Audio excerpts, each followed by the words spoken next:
Silakan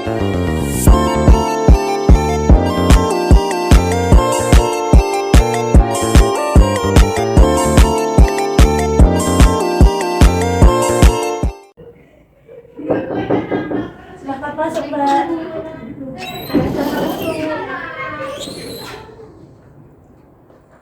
Silakan duduk ya, Mbak. Iya.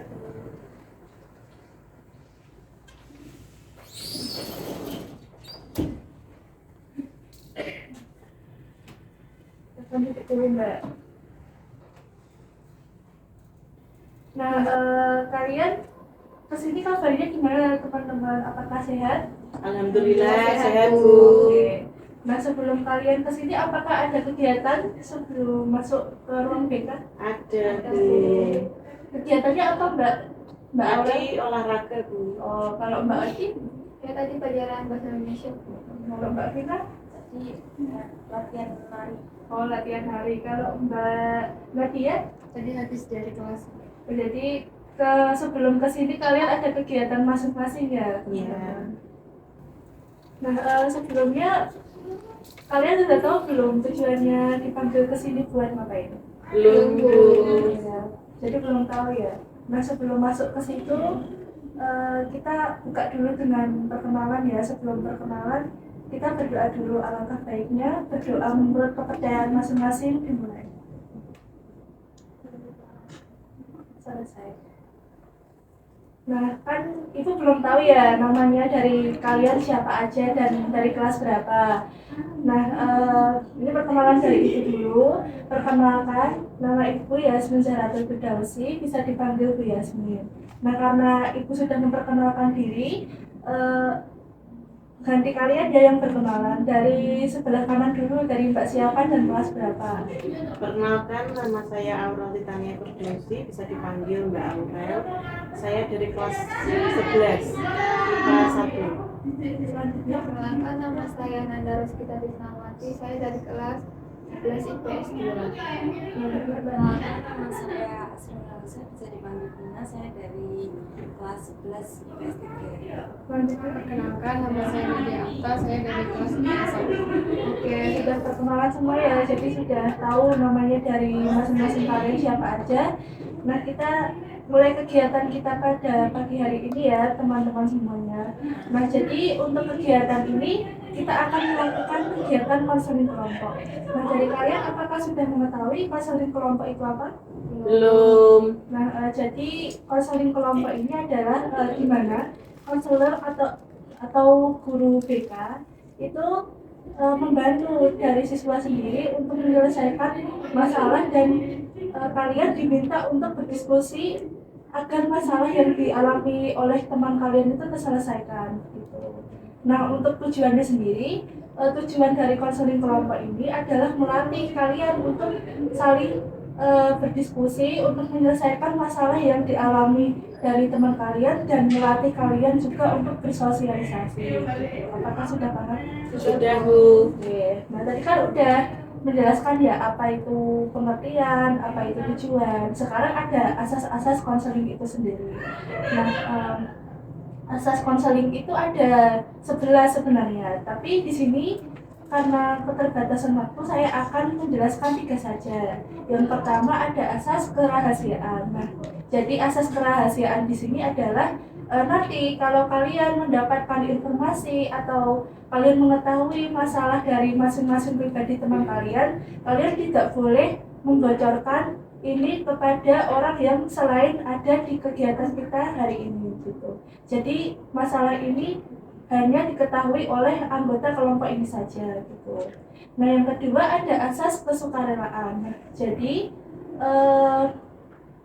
kalian datang ke sini itu tanpa ada paksaan dari siapapun, baik dari wali kelas, dari guru mapel ataupun dari guru BK. Jadi kalian sukarela datang ke sini gitu.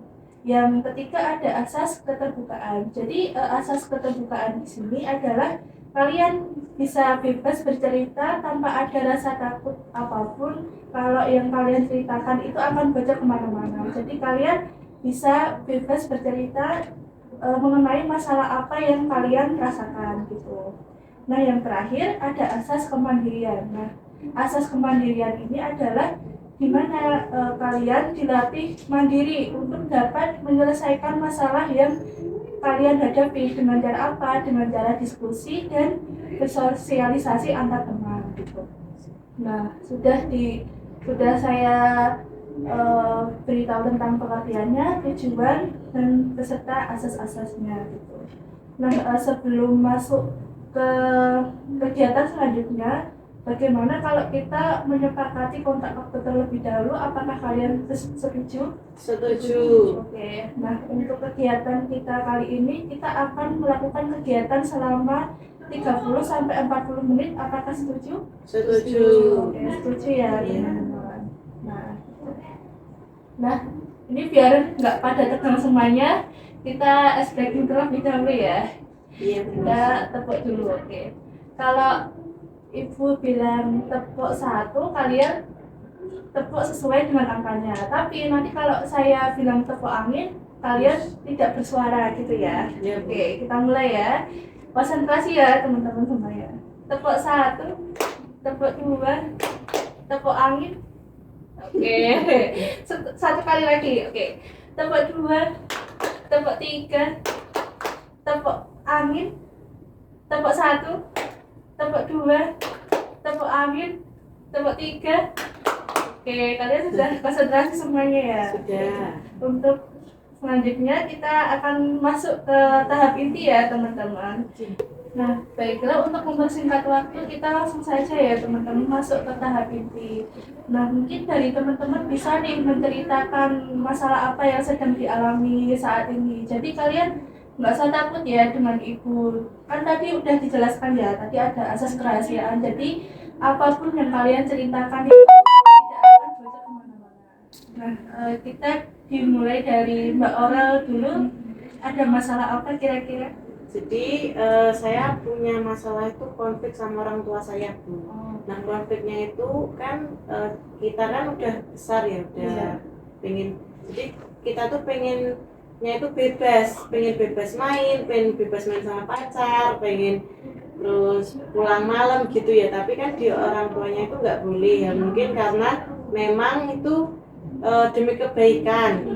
Tapi apa salahnya kita tuh pengen bebas seperti itu, Bu. Jadi saya sama orang tua saya tuh konflik gitu, Bu, berantem masalah kecil itu sebenarnya, tapi jadi besar karena ya itu tadi masalah itu. Jadi masalahnya Mbak Oral itu Mbak Oral tuh pengen main dengan teman-temannya, Iya. tapi dari orang tua itu tidak membolehkan karena Iya. mungkin sudah malam Iya, atau waktunya betul. belajar harus Iya. pulang gitu ya. Iya.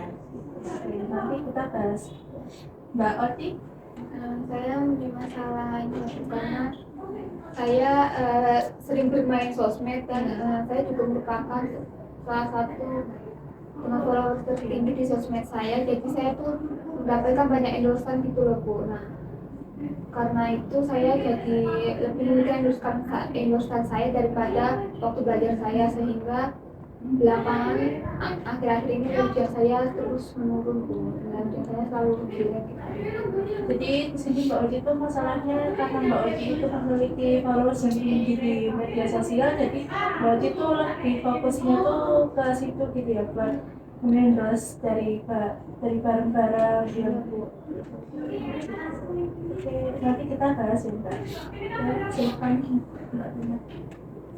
Masalah saya tuh lebih ke posisi sama seseorang yang mungkin bisa saya anggap sebagai orang yang istimewa, ya orang yang saya percaya, tapi ternyata jadi sebaliknya gitu. Jadi kita nggak untuk memulai hubungan baru pun kayak lebih ke trauma, terus takut, jadi trust issue, overthinking lah tiap malam. Itu juga mempengaruhi kayak aktivitas saya sehari-hari dan lebih cenderung ke gimana ya, Bu, mental saya lebih kena sih kalau gitu. Oh, jadi Mbak Vina ini takut buat percaya sama orang lagi karena takut dilukai lagi gitu perasaannya gitu. Oke, buat selanjutnya Mbak Nadia. Saya lebih ke nyamanin belajar saya di rumah gitu, Bu, karena kan selama beberapa hari yang lalu keluarga dari ibu saya itu datang ke rumah, jadi kayak ada saudara kecil yang masih kecil gitu, jadi kayak ribut di rumah. Jadi untuk konsentrasi belajar itu jadi berkurang karena di rumah jadi ribut gitu. Jadi masalahnya Mbak Nadia itu sulit konsentrasi belajar gara-gara ada saudaranya yang datang. Jadi teman-teman udah menceritakan ya semua masalah yang sedang dialami. Nah, kita buat kesepakatan terlebih dahulu untuk minggu ini kita akan membahas masalahnya siapa, dan untuk minggu ke depan nanti bisa gantian. Bagaimana kalau kita akan membahas mengangkat masalahnya dari Mbak Oci dulu? Apakah setuju? Setuju. Sepertinya juga menarik masalahnya dari Mbak Oci. Nah, dari Mbak Oci setuju untuk diangkat masalahnya. Oke. Mbak Oci bisa bercerita kembali nih apa yang dirasakan Mbak Oci tadi sebagai selegram gitu, yang mempengaruhi nilainya jadi turun. Mungkin bisa diceritakan Mbak Oci? Jadi kan saya selebgram di TikTok ya Bu. Nah itu kan karena kalau saya banyak, jadi saya kegiatan sehari-hari saya setelah pulang sekolah tuh saya nge-live gitu loh Bu di TikTok. Nah dari situ saya mendapatkan endorse.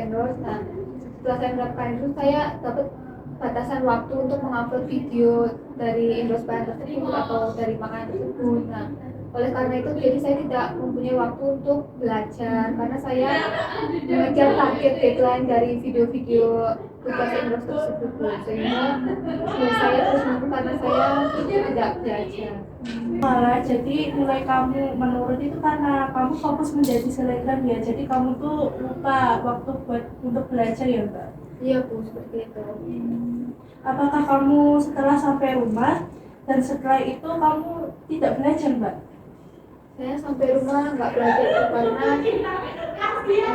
pas pulang sekolah kan saya istirahat sebentar untuk makan gitu, atau sholat.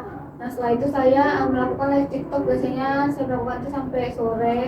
Selanjutnya setelah sore itu sampai malam saya membuat video endorse Bu, seperti itu. Saya lebih fokus ke endorse saya karena endorse tersebut terdapat deadline waktu untuk pengumpulannya tuh. Oh, jadi gara-gara kamu itu pulang sekolah terus sorenya itu kamu udah fokus buat endorse barang, terus habis itu malamnya udah fokus buat ngedit video, jadi kamu itu tidak ada waktu untuk belajar. Jadi untuk belajar itu kamu sudah capek ya Mbak? Iya Bu. Tapi ya saya memilih karena endorse itu bagi saya penting karena dia menghasilkan uang untuk memenuhi kebutuhan saya sehari-hari, dan saya juga dapat membantu orang tua saya menghasilkan uang. Tapi di satu sisi saya juga ingin belajar karena nilai saya yang terus menurun. Oh, jadi kamu mengatakan ya, jadi kamu itu fokus ke endorse ini itu bukan untuk diri sendiri, tapi untuk memenuhi kebutuhanmu sehari-hari seperti membeli buku atau membeli alat tulis, dan untuk membantu kedua orang tua juga ya Mbak? Ya Bu. Lalu kira-kira Mbak Oci sudah memikirkan belum apa yang akan kamu lakukan? Belum ada Bu, saya masih bingung apa harus saya lakukan ke depannya agar nilai saya bisa baik gitu Mbak.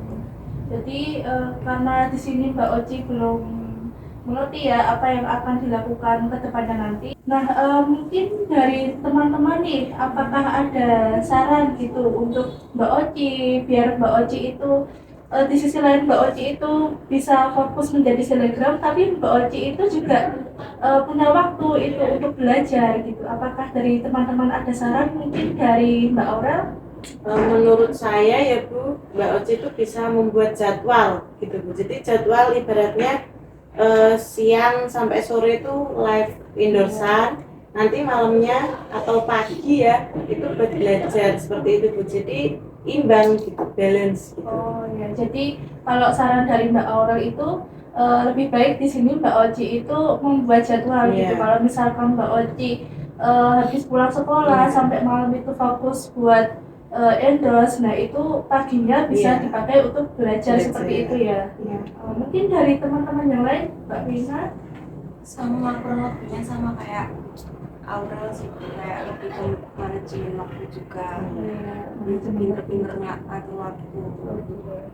gitu lah ya. Sama intinya sama. Oke. Nah, kalau dari Mbak Nadia mungkin bisa menambahi. Kalau menurut saya pas di jadwal mata pelajaran pas sebelum mengajar itu lebih benar-benar fokus untuk belajarnya. Jadi di rumah tetap bisa nge-endorse dan di jadwal sekolah itu benar-benar memerhatikan materi pelajaran. Jadi pelajaran itu tetap bisa ditangkap tanpa harus bisa terlalu mengulang pelajaran. Itu kira-kira saran dari teman-teman ya Mbak Oci. Mungkin setelah mendengar saran dari teman-teman gitu, kira-kira Mbak Oci nih ada gambaran nggak? Mungkin Mbak Oci itu akan melakukan apa untuk kedepannya nanti? Nah, pada teman-teman sangat berarti sekali bagi saya. Saya jadi mendapatkan masukan dan saya juga akan menerapkan saran dari Mbak Aurel, yaitu saya akan membuat jadwal waktu belajar saya, waktu untuk membuat video endorse saya dan sebagainya. Saya juga bila di kelas saya akan mencatat semua yang dikatakan oleh guru. Saya akan mencatat dengan catatan kecil apa bagian yang tidak saya mengerti, dan pagi hari setelah saya bangun dari tidur saya akan meluangkan waktu sedikit untuk belajar mengulang-ulang materi yang sudah diberikan oleh guru, dan saya akan belajar untuk materi yang akan datang.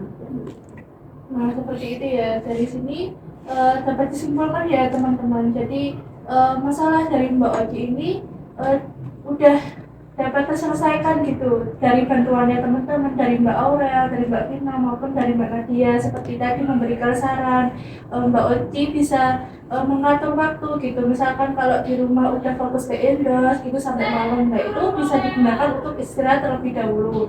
Paginya bisa fokus untuk belajar mungkin habis subuh atau di alarm gitu biar tidak lupa untuk belajar. Nah, dari Mbak Oci tadi kan juga sudah menyebutkan kalau Mbak Oci bisa berusaha gitu mencatat catatan kecil gitu yang diberikan bu guru di kelas gitu, itu ditulis di buku biar nggak lupa gitu.